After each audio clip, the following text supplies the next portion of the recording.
नमस्कार दोस्तों, जीके संसार के एक नए और फ्रेश वीडियो में आप सभी का स्वागत है। आज बड़ी खबर निकल कर आई है बिहार शिक्षक भर्ती परीक्षा को लेकर। तो आज हम उसी पर बात करने वाले हैं और आपको उनसे जो निकले फैक्ट्स हैं, जो पॉइंट्स हैं, वो आपको बताने वाला हूं।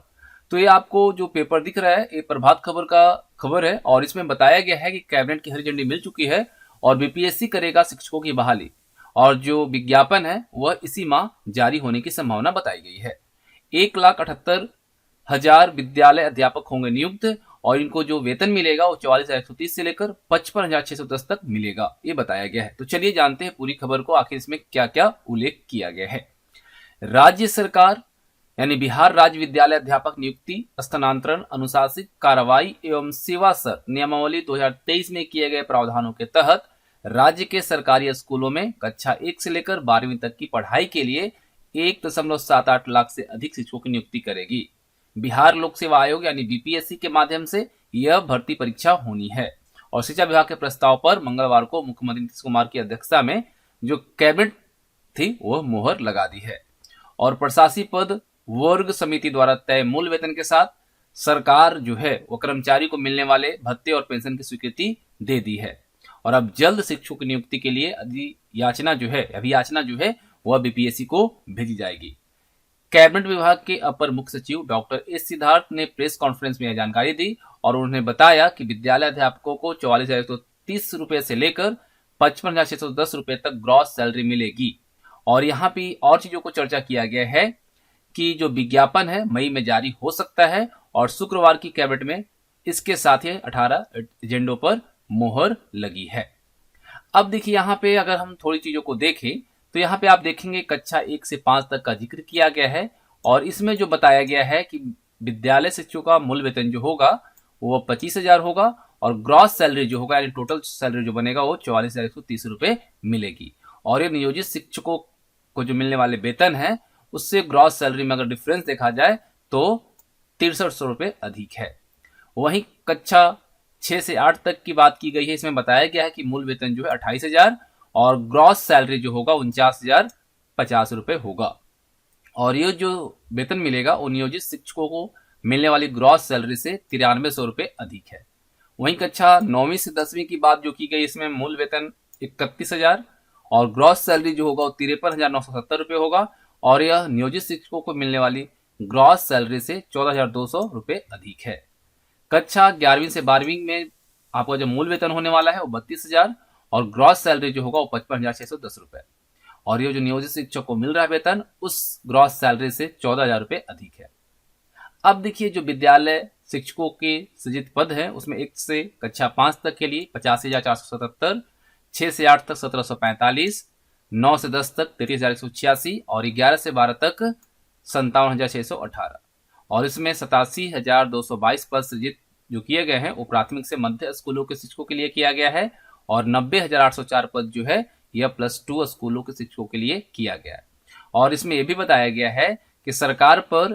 जो बोझ पड़ेगा इन पद वर्ग के बाद वो 59,094 करोड़ रुपए कुल अनुमानित वार्षिक खर्च आएगा +2 स्कूलों के पद सृजन पर और 4629 करोड़ रुपए कुल अनुमानित वार्षिक खर्च आएगा प्रारंभिक से मध्य स्कूलों के पद सृजन पर। अब आगे क्या,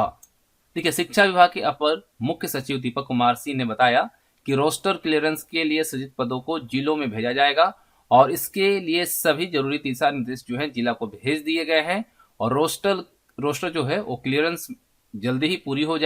कर ली जाएगी और इसके बाद रिक्तियों को बीपीएससी भेज दिया जाएगा और बहुत जल्द विज्ञापन जारी किया जाएगा। बीपीएससी बहुत जल्द ही सिलेबस और उसका पैटर्न तय करेगा। अब देखिए इसमें और जो खबर आई है उसे हम देख लेते हैं कि कौन से विषय के लिए कितनी रिक्तियां हैं और जो ग्रॉस सैलरी जो मिलने वाला है वो किस तरह से आपको मिलेगा। तो चलिए आगे हम उनको चर्चा करते हैं। देखिए अगर हम विषयवार पद सृजन की बात करें तो सबसे ज्यादा कंप्यूटर साइंस और इतिहास में रिक्तियां बताई गई हैं। प्राथमिक, मध्य माध्यमिक और उच्च माध्यमिक स्कूलों के लिए जो इस बार शिक्षकों की भर्ती होनी है वह होनी है 1,78,000 और ये सीधी भर्ती की जानी है। कैबिनेट की मंगलवार को मुहर लगने के बाद विषयवार रिक्तियां सामने आ गई हैं और जो यहाँ पर आपको बताया गया है। कक्षा 11 से 12 यानी उच्चतर माध्यमिक के लिए विज्ञान संकाय में कुल जो पद सृजित किए गए हैं वह 15,889 पद हैं, ये साइंस के लिए। लेकिन इसमें अगर हम सब्जेक्ट वाइज बात करें तो जीव विज्ञान के यानी कि बायोलॉजी के जो है वो है 5421, रसायन शास्त्र के हैं 4799, गणित के हैं 2647 और भौतिकी यानी फिजिक्स के हैं 3022। ये जो पद हैं आपके 11th और 12th के लिए साइंस के हैं। वहीं अगर हम आर्ट्स की बात करें तो इसमें बताया गया है कि कला संकाय में 19,749 पद सृजित किए गए हैं और जो सर्वाधिक पद है वो इतिहास विषय में है। अगर यहाँ पे देखें तो इतिहास में जो पद है वो है 5870, राजनीति शास्त्र यानी पॉलिटी में जो है पोल साइंस में जो है वो है आपका 5354 और संगीत में है आपका 2043, साइकोलॉजी यानी मनोविज्ञान में है 2015, समाज शास्त्र में है 1434, गृह विज्ञान में है आपका 1275, भूगोल में है 1033, अर्थशास्त्र में है 513, गणित में है 26, दर्शन शास्त्र में है 170 और योग एवं शारीरिक शिक्षा के लिए यहाँ पे जो पद है वो है आपका 16। तो देखिए यहाँ पे जो आपको ये जो दिया गया है ये आपको मैं बता दूं, यहाँ पर देखिए गणित यहाँ पे घुसाया गया है, जो कि यहाँ पे बताया कला संकाय में इतने पद सृजित जो किए गए हैं। तो यहाँ गणित घुसाने का समझ में मुझे नहीं आया कि गणित यहाँ पे दिया हुआ है। अब देखिए अगर यहाँ पे कॉमर्स की बात की जाए तो वाणिज्य संकाय में कुल 2916 पद सृजित है और इनमें सर्वाधिक जो पद है वो बिजनेस स्टडीज में सृजित किए गए हैं, जो कि अगर हम यहाँ पर देखें तो अकाउंटेंसी के लिए 612 पद है, बिजनेस स्टडीज के लिए 1328 पद है और इकोनॉमिक्स यानी अर्थशास्त्र में जो पद रखे गए हैं 484 और इंटरप्रेन्योरशिप में आपको जो पद यहाँ पे देखने को मिल रहा है वो है 492। अब वहीं भाषा यानी कि भाषा एवं अन्य संकाय में अगर देखा जाए तो 19,064 पद का सृजन किया गया है, जो कि कंप्यूटर साइंस में इसमें बताया गया है 8395 जो कि सबसे ज्यादा है, अंग्रेजी भाषा में 3468, हिंदी भाषा में 3079, उर्दू के लिए 1684, फारसी के लिए 305, अरबी में 200, एनआरबी इसमें आपको 715 सीट है, संस्कृत में पद जो रखे गए हैं 1031, प्राकृत में 67 और भोजपुरी में 4, बंगला में 9 है, मैथिली में 97 और मगही के लिए 1 पद सृजन किया गया है, पाली में 9 और कुल सृजित पोस्ट देखें तो 57,618 है। कक्षा 9 और 10 के लिए अगर देखा जाए तो विषयवार जो यहाँ पे रखा गया है, हिंदी में 5425, अंग्रेजी में 5425, विज्ञान में 5425 और गणित में 5425, यानी कि सभी विषय में यहाँ जो रखे गए हैं वो 5425 हैं। वहीं सामाजिक विज्ञान में भी 5425 है। अब यहाँ पे द्वितीय भारतीय भाषा की बात की जाए तो इसमें जो पद बताए गए हैं वो है 3191 और द्वितीय भारतीय भाषा उर्दू जो है इसमें पद बताए गए 2100। द्वितीय भारतीय भाषा अरबी में 200 पद हैं, द्वितीय भारतीय भाषा फारसी में 300 पद हैं और विशेष शिक्षक की बात की जाए तो इसमें परिमिश्रित की जो है 6 है, पूर्ण दृष्टिबाधित के लिए यहाँ पे आपका जो है 28 है, जो श्रवण बाधित है यानी सुनने में जो असमर्थ है उनके लिए सीट यहाँ पर 52 है, अल्प दृष्टि बाधित जो कम दिखता है जिनको उनके लिए आपका यहाँ पे है 87, वाच्य एवं भाषा दिव्यांगता बोलने और में जिनको कठिनाई होती है अगर वो है तो उनके लिए 54 है, बौद्धिक दिव्यांगता में 16 पद है, स्वलिनता दिव्यांगत में आपका यहाँ पे जो पद है 3 है, विशेष अधिगम दिव्यांगता में 10 पद है और बहुदिव्यांगता में आपका यहाँ पे 14 पद है और कुल देखा जाए तो 33,186 पद जो है आपको यहाँ पे सृजित किया गया है कक्षा 9 और 10 के लिए। अब हम बात करते हैं जो ग्रॉस सैलरी मिलने वाली है आपको वह किस तरह से यहाँ पे कैटेगराइज किया गया है। देखिए यहाँ पर क्या क्या बताया गया। शिक्षक बहाली जल्द तैयार होगा परीक्षा का प्रारूप। इसमें बताया गया है कि राज्य सरकार ने नई नियुक्तियों को लेकर बड़ा फैसला किया है और कैबिनेट की बैठक में 1.78 लाख शिक्षकों की नियुक्ति से संबंधित जो फैसले है उसको मंजूरी मिलने के बाद जल्द ही नियुक्ति प्रक्रिया शुरू किए जाने की संभावना बनती है। बताया जा रहा है कि सबसे पहले परीक्षा का जो प्रारूप है वो तैयार किया जाएगा और 15 मई तक परीक्षा के स्वरूप, प्रारूप और कुछ पूछे जाने वाले प्रश्नों से संबंधित जानकारी सार्वजनिक कर दिए जाने की तैयारी है ताकि शिक्षक अभ्यर्थी समय से तैयारी कर सकें और इस महीने बीपीएससी की ओर से परीक्षा बहाली का विज्ञापन भी प्रकाशित कर दिए जाने की उम्मीद जताई गई है।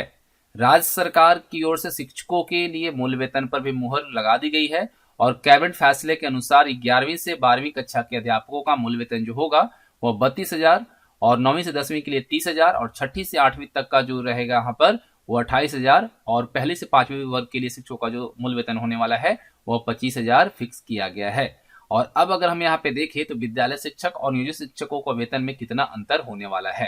तो यहाँ पे आप ध्यान देंगे तो देखिए यहाँ पे मूल वेतन है, ये आपका डीए है, एचआरए है, यहाँ पे सीटीए है और ये medical, net salary, EPF, pension contribution और ग्रॉस सैलरी। और यहाँ पे डिफरेंस जो दोनों में होगा नियोजित शिक्षक और नया स्केल में, वह यहाँ पर बताया गया। देखिए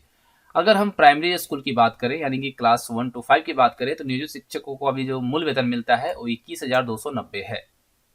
और इसमें डीए इनको मिलता है 42% जो कि है 8941 और एचआरए इनको मिलता है 1703 और सीटीए मिलता है यानी डीए जो होता है वो मिलता है इनको सीटीए डीए 2130 और मेडिकल के लिए इनको 1000 मिलता है। नेट सैलरी इनको जो मिलता है 35,064 रुपए मिलती है। ईपीएफ में इनको जो अंशदान जाता है वो 2768 रुपए और ग्रॉस सैलरी देखे तो 37,832 रुपए इनका बनता है। लेकिन वहीं नया स्केल की बात करें जो कि अभी होनी है जिसपे भर्ती, तो इसमें 25,000 मूल वेतन होगा। आपका जो डीए होगा जो अभी 42% डीए है उसके अकॉर्डिंग 10,500, एचआरए आपको 2,000 मिलेगा और सीटीए प्लस डीए जो है 2130 मिलने वाला है। मेडिकल के लिए आपको 1,000 रुपये मिलेंगे। नेट सैलरी जो आपकी होगी वो 40,630 रुपये होगी और पेंशन कंट्रीब्यूशन में आपका 35 हो जाएगा। टोटल ग्रॉस सैलरी की अगर हम बात करें तो होगा आपका 44,130 और वहीं अगर डिफरेंस देखें नियोजित शिक्षक और नया स्केल में तो 6300 रुपये की हो जाती है। वहीं अगर हम क्लास 6 to 8 की बात करें तो नियोजित शिक्षक के जो मूल वेतन है अभी वर्तमान में वो है 22,480, डीए मिलता है 9441 और एचआरए मिलता है 1798, सीटीए प्लस डीए मिलता है 2130, मेडिकल के लिए 1000 अलाउंस मिलता है और नेट सैलरी जो होती है वो 36,849 रुपए, ईपीएफ में जाता है 2922 रुपए और ग्रॉस सैलरी इनकी जो बनती है वो बनती है 39,771 रुपए। नया स्केल में जो आएगा वो 28,000 होगा आपका मूल वेतन और इसमें डीए जुटेगा 11,760 रुपए और एचआरए मिलने वाला है 2240 रुपए और आपका सीटीए प्लस डीए जो होगा वो होगा 2130 रुपए। यहाँ पे आपको मेडिकल 1,000 रुपये मिलेगा और नेट सैलरी जो होगी 45,130 और पेंशन कंट्रीब्यूशन में आपका जाएगा 3920 रुपए और टोटल जो आपकी ग्रॉस सैलरी होगी वो होगी 49,050 रुपए और यहाँ पे डिफरेंस देखें दोनों के बीच का तो 9300 का होता है ओवरऑल। ठीक है, 9279 का होता है तो ओवरऑल देखा जाए तो 9300 का होता है। हाई स्कूल यानी 9 to 10 की बात करें तो इसमें नियोजित शिक्षक जो अभी हैं उनको मूल वेतन मिलता है 22,480, डीए मिलता है 9441 और यहाँ पे एचआरए इनको मिलता है 1798 रुपए और सीटीए प्लस डीए मिलता है 2130, 1000 मेडिकल के लिए मिलता है। नेट सैलरी इनको मिलती है 36,849 और ईपीएफ में इनका कंट्रीब्यूशन होता है 13% जो कि है 2922 रुपए और पेंशन कंट्रीब्यूशन में इनका जाता है 14% यानी कि 3147 रुपए और ग्रॉस सैलरी इनको जो भी मिलती है वो मिलती है 39,771। लेकिन नया स्केल में आने के बाद मूल वेतन हो जाएगा 31,000,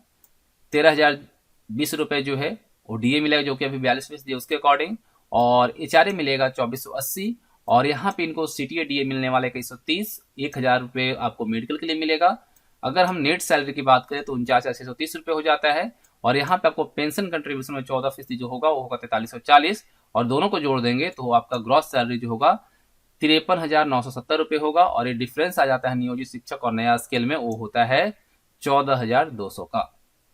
वहीं हायर सेकेंडरी यानी कि 10+2 की बात करें यानी 11-12 के लिए तो अभी जो वर्तमान में नियोजित शिक्षक हैं उनको मूल वेतन जो मिलता है 23,650 रुपये मिलता है और इनको 42% जो डीए अभी वर्तमान में मिल रहा है उसके अकॉर्डिंग इनको 9933 रुपये मिलता है। एचआरए इनको मिलता है 1892 रुपये,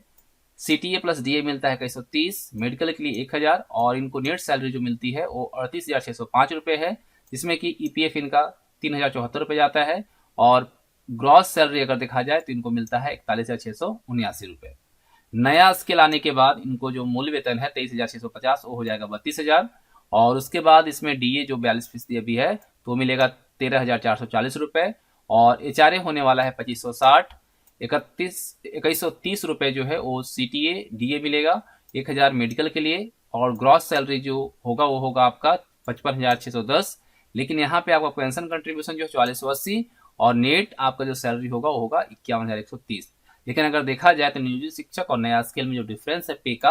पेमेंट का पैसे का वो है आपका 14,000 का। तो ये खबर निकल कर आई है बिहार टीचर वैकेंसी को लेकर, तो हमने आपको अपडेट किया और जैसे ही कोई और न्यूज आती है आपको उसे अपडेट कर दिया जाएगा। धन्यवाद।